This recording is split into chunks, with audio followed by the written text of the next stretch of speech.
The fear of the silent frame. I'm terrified of silence. And if I look at the data, you are too.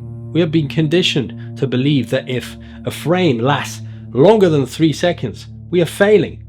We think that if the camera isn't moving, zooming, or cut into a B-roll of a coffee shop, the audience will just evaporate. I used to spend hours in the editing suite, trimming every breath, every pause, every moment of nothing, because I was told that retention is the only metric that matters. I was treating my films like a slot machine, trying to trigger a dopamine hit every few seconds just to keep you from scrolling away. But lately, I've been feeling like all this speed is just a mask for a lack of confidence. We cut because we're afraid there is nothing actually there to look at. We are scared that if we pause for too long, our message won't be told. The industry has turned retention into a god. We have these graphs in YouTube Studio that tells us exactly when people stop watching. And the lesson we take away is always, cut faster. But there is a difference between capturing attention and holding a soul. A loud noise captures attention. A flashing light captures attention. A car crash captures attention. But none of those things are cinema. They're building blocks that are crucial for storytelling, but alone mean nothing. I have realized that by over-editing, I'm actually insulting my audience. I am saying, I don't think you have the depth to handle a moment of reflection. I am decorating a vacuum with fast cuts. It is visually loud, but emotionally silent. If I'm honest with myself, my fast-paced edits are usually my weakest stories.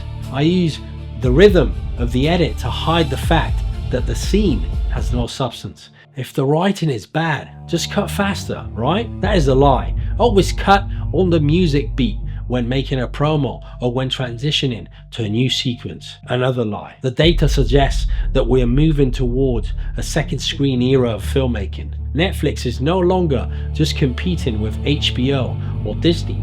It is competing with the smartphone in your hand or on your table. To survive that fight, the platform uses a utility-first approach to editing.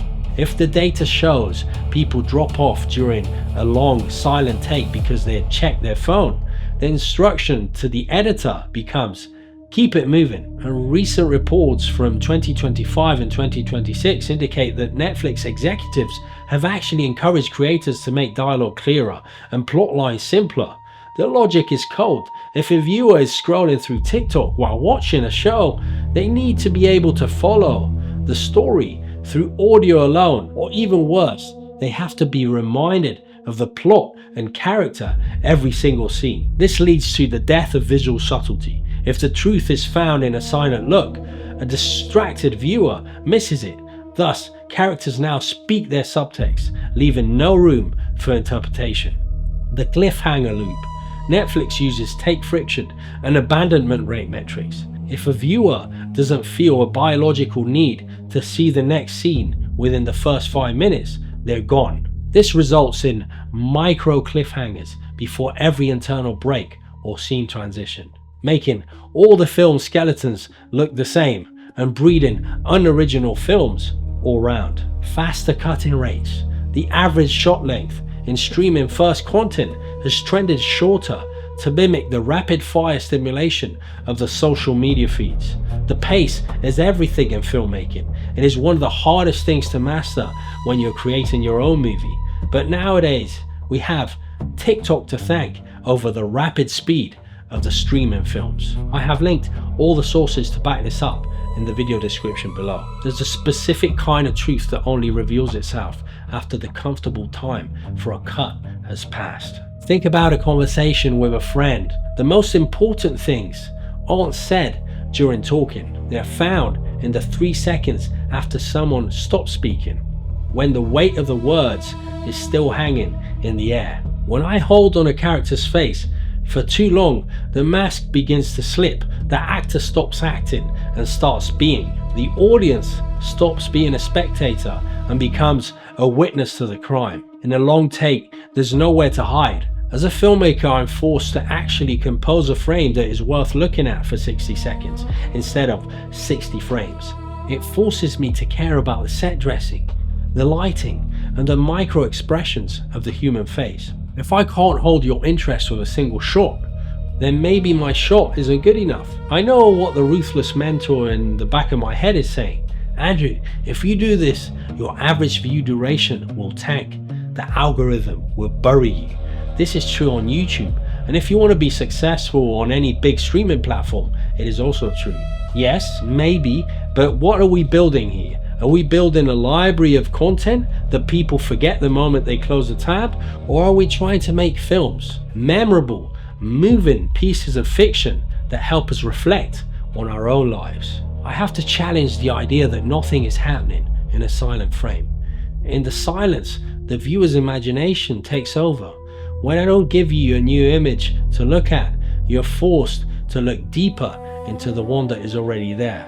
You start to notice the way the light hits a glass of water, or the way a character's eyes well up with tears they're trying to hide, the way they look away from the person they're talking to avoid the lies hidden behind their eyes. That isn't nothing, that is everything. We're so busy trying to keep people from leaving that we forget to give them a reason to stay. A fast cut is a demand for attention, but a long take is an invitation for connection. So here's my challenge for myself and to anyone else who feels like they're drowning in the fast cut culture. Master the silence. The next time I feel the urge to cut away because the moment feels awkward, I'm going to hold it for 3 seconds longer. I want to find the truth that lives on the other side of the awkwardness. I need to stop being a content creator who manages attention spans and start being a filmmaker who respects the human experience. Humans don't live in jump cuts. We live in the slow, messy, grainy reality of the present moment. If my ideas can't survive a 10-second shot without a transition, then my ideas aren't bulletproof yet. They're fragile.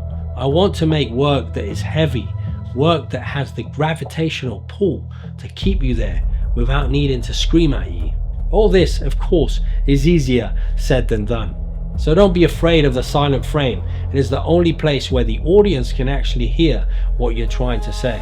I have put together a small breakdown of the films that mastered the uncomfortable hold and why they work. You can find that in the description. It has helped me rethink my entire approach to the timeline and my film structure. And if you think the fast cut era is killing your ability to feel, or you think I'm just being a pretentious filmmaker who's out of touch, let me know in the comments below. I will answer all your thoughts. And make sure to smash that like button without breaking your phone or your laptop, and subscribe if you want to join me in seeking the truth through the lens every Friday. This is the free way you can help me keep making these videos in my free time after work and parenting. And now you can go watch this video here where I compare my oldest pro camera, the Canon 7D, to the new digital sensors and why it can still work to capture stunning imagery. And that is a wrap for this one, but I will see you on the next one.